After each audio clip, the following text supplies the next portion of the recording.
Hai kawan-kawan, kembali lagi dengan saya Ristiana Italia Samai. Saat ini kita akan kembali membahas atau kita akan praktek tentang gerak dan pesawat sederhana. Ini adalah praktikum yang ketiga. Jadi kawan-kawan, pada praktikum sebelumnya kita telah membahas tentang pengukuran, kita telah membahas tentang materi dan perubahan, dan selanjutnya pada praktikum yang ketiga ini saya akan kembali membahas tentang gerak dan pesawat sederhana. Baik, jadi judul praktikum saat ini yang saya akan bahas adalah menerapkan prinsip kerja tuas. Tujuannya untuk memahami prinsip kerja tuas. Dan yang kedua, menentukan jenis tuas dari benda-benda di sekitar kita, contohnya gunting atau jungkat-jungkit. Sebelumnya seperti biasa kawan-kawan, saya akan membagi sedikit teori dasar tentang tuas. Jadi tuas adalah salah satu jenis pesawat sederhana yang dapat digunakan untuk memudahkan usaha. Hal ini dimungkinkan terjadi dengan adanya sebuah batang ungkit atau tuas dengan titik tumpu, titik gaya, dan titik yang divariasikan letaknya. Contoh penggunaan prinsip pengungkit adalah dalam kehidupan sehari-hari, pasti kawan-kawan tahu linggis. Dan sekarang tuas sudah banyak dikembangkan menjadi berbagai alat yang berguna dalam kehidupan sehari-hari. Jadi dia dapat membantu kita, memudahkan kita dalam kehidupan sehari-hari. Seringkah kita memakai gunting? Pasti dalam kehidupan sehari-hari, pasti kita semua pernah memakai gunting. Jadi alat gunting adalah salah satu alat yang menggunakan prinsip tuas. Jadi pada tuas terdapat beberapa istilah penting yang perlu kita ketahui, yaitu titik tumpu. Titik tumpu sendiri yaitu titik tempat alat itu bertumpuh. Jadi yang kedua, titik beban berarti titik beban berada. Yang ketiga yaitu titik kuasa, yaitu titik tempat gaya atau kuasa yang diberikan. Yang keempat, lengan beban. Lengan beban sendiri yaitu jarak antara titik tumpu dengan titik beban. Yang kelima, lengan kuasa. Lengan kuasa yaitu jarak antara titik tumpu dengan titik kuasa. Yang keenam yaitu beban atau berat benda. Yang ketujuh, kuasa. Jadi selain istilah-istilah ini, kita juga dapat menghitung seberapa besar gaya yang kita keluarkan dengan rumus seperti ini. Kawan-kawan bisa lihat ada rumusnya. Ya, kawan-kawan bisa lihat. Oke, baik. Jadi baik, selanjutnya saya akan memberitahukan kawan-kawan alat-alat yang bekerja berdasarkan prinsip tuas, antara lain pengungkit jenis pertama. Jadi pengungkit jenis pertama ini titik tumpu di antara titik beban dan titik kuasa. Jadi di sini saya akan memberikan sedikit contoh alat-alat yang saya sediakan di sini. Yang pertama, ini penghapus papan sebagai titik tumpu. Dan yang kedua, saya siapkan penggaris besi. Ini saya siapkan penggaris besi. Ini sebagai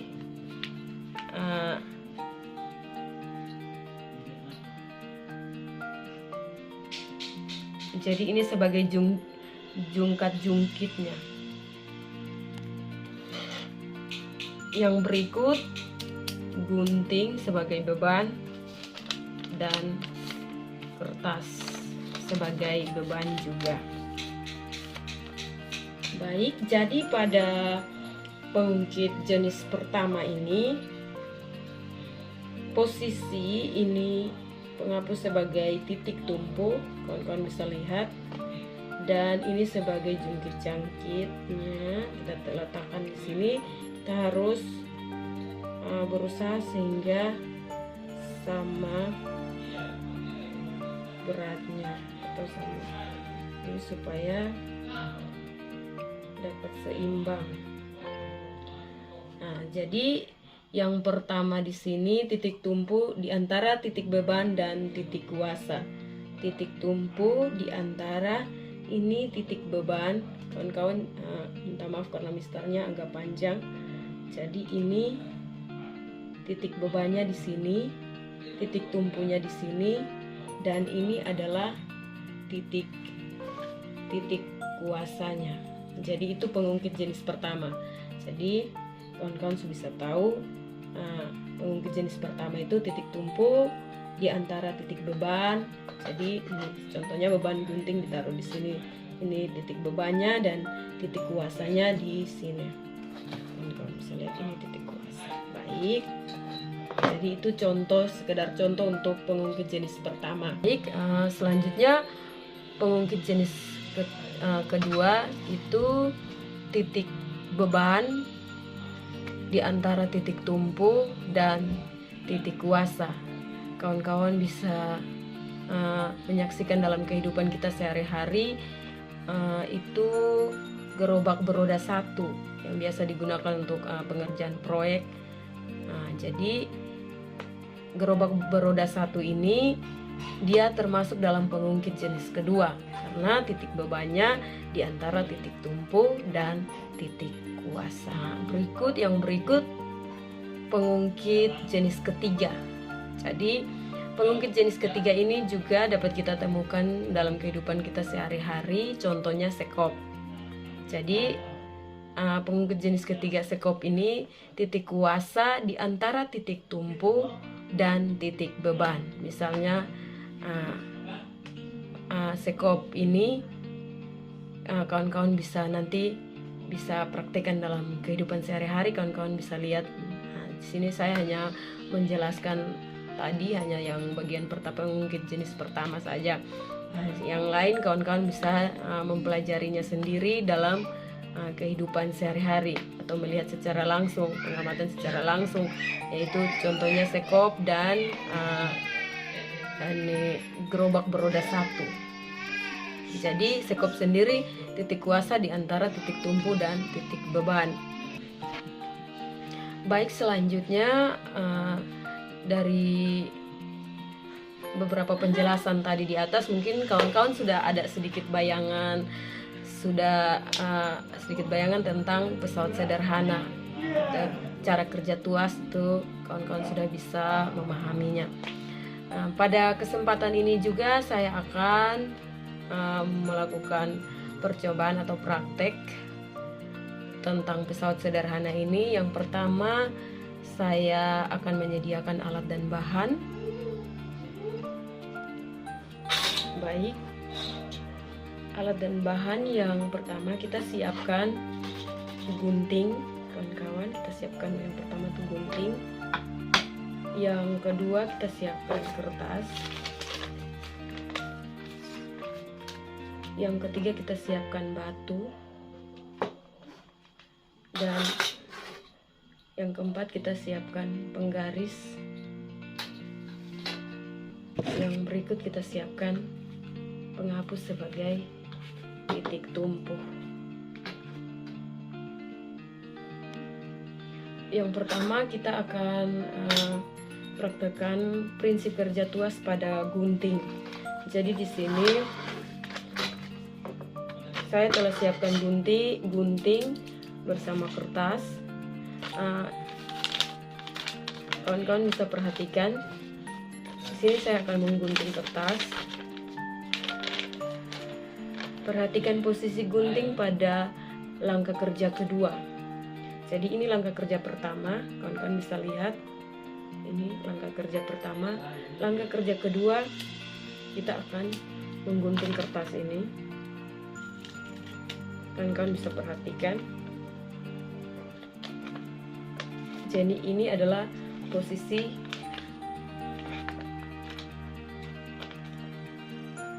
gunting pada langkah kerja kedua, kawan-kawan bisa lihat.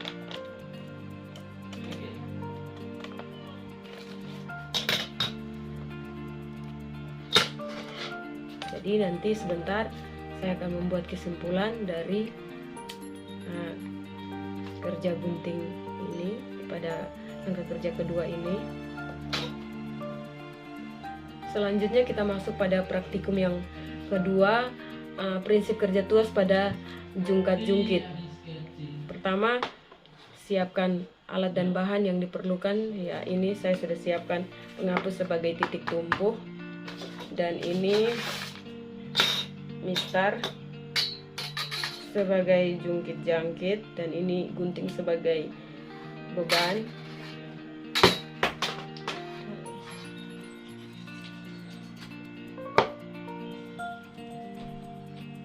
Baik, jadi sebelumnya saya bisa jelaskan supaya kawan-kawan juga bisa mempraktekannya di rumah. Jadi yang pertama itu kita siapkan alat dan bahan yang diperlukan, yaitu penghapus, mistar, gunting, kertas. Jadi kita rancangkan sebuah jungkit sederhana, penghapus, papan sebagai penumpu, kemudian penggaris diletakkan secara horizontal di atas penghapus papan yang ada sebagai titik tumpu ini dengan panjang yang sama di kedua. Baik, letakkan selembar kertas di salah satu sisi dan gunting di salah satu sisi.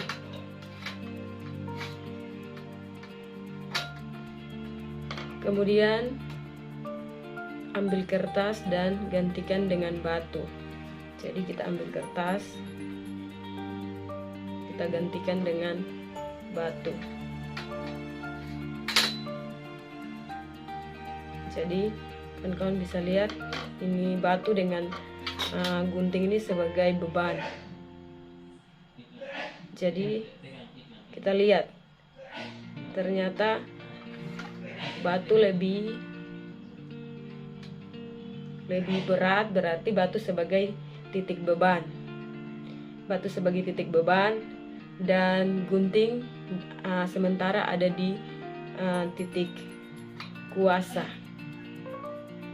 Baik, setelah saya melakukan praktek sederhana tadi tentang prinsip kerja tuas pada gunting, jadi dari praktikum tersebut didapatkan hasil pengamatan sebagai berikut. Ketika kita menggunting kertas, terlihat jari kita memegang bagian bawah gunting.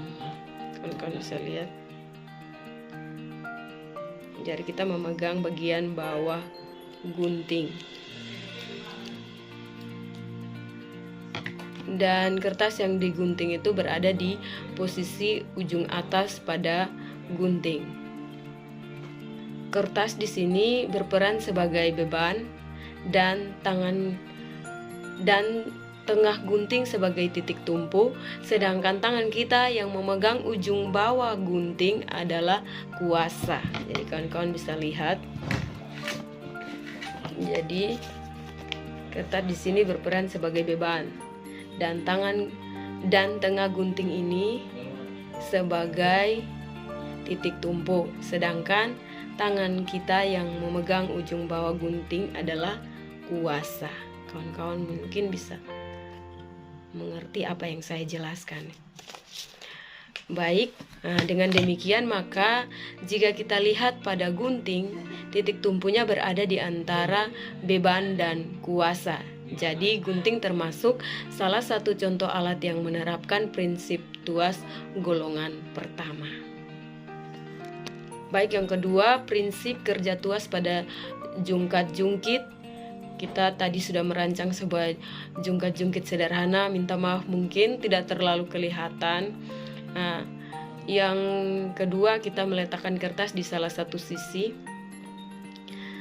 Jadi saat kita merancang jungkat jungkit sederhana seperti yang tadi sudah saya praktekkan, kita lihat bahwa penghapus papan berfungsi sebagai titik tumpu dan kertas sebagai beban. Maka kita bisa langsung menyatakan bahwa jungkat jungkit sebagai tuas golongan yang pertama, karena letak titik tumpu berada di antara beban dan kuasa. Tapi bagaimana jika kita meletakkan gunting di sisi yang lain? Baik, jadi seperti yang tidak kita amati tadi, gunting juga adalah beban Jadi sekarang sudah kita ketahui bahwa tadinya ada 2 beban. Maka bagaimana cara menentukan jenis tuas jika alatnya adalah jungkat-jungkit? Untuk menjawab pertanyaan tersebut, maka mari kita bahas. Tadi terlihat bahwa posisi gunting turun dan posisi kertas naik.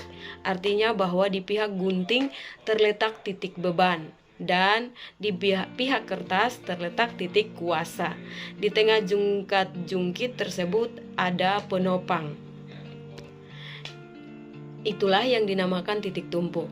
Hal ini membuktikan bahwa gunting memberikan gaya berupa dorongan, namun tidak berarti seterusnya titik beban berada di pihak gunting. Seperti yang terjadi jika kertas kita gantikan dengan batu, maka batu memberikan gaya berupa dorongan, sehingga titik beban berpindah kepada pihak batu. Sedangkan titik kuasa berpindah kepada pihak gunting. Peristiwa seperti ini berlangsung terus-menerus. Jarak antara beban dan penumpu disebut lengan beban. Sedangkan jarak antara kuasa dan penumpu disebut lengan kuasa. Baik, dari hasil praktikum tadi, maka saya dapat simpulkan bahwa papan jungkat-jungkit lazimnya dirancang agar seimbang di tengah. Masing-masing orang duduk di setiap ujung, kemudian mereka bergiliran melonjakkan tubuh dari tanah. Jungkat-jungkit biasanya memiliki pasangan untuk dipegang saat mereka duduk saling berhadapan. Sederhananya, jungkat-jungkit pada prinsipnya adalah menggunakan prinsip tuas jenis pertama. Dalam kehidupan sehari-hari, kita sering menjumpai gunting dan jungkat-jungkit.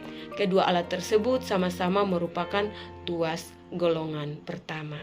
Baik teman-teman, inilah praktek sederhana saya. Lebih dan kurangnya saya minta komentar dari kawan-kawan, masukan dari kawan-kawan untuk melengkapi video ini untuk menjadi lebih baik lagi. Baik, ini sekian praktek saya, sekian dan terima kasih.